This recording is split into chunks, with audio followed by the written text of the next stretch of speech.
Asa, pag-isipan mo muna to.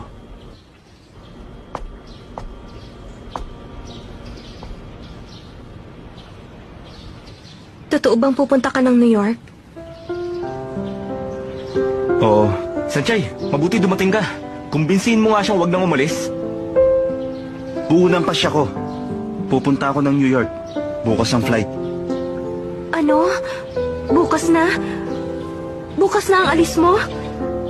Bakit hindi mo sinasabi sa akin? Ang sama mo! Ba't ko sasabihin sa'yo? Isa pa, pag wala na ako dito, mas magiging masaya kayo ni Lay. Hindi ba, Lay? Asa? Mas bagay kay ni Sanchay. Maghahanap na lang ako ng blonde sa New York. Umalis ka kung gusto mo! Kahit pa Amerika yun o Africa, wala na akong pakialam sa'yo! Kahit 3 o 5 taon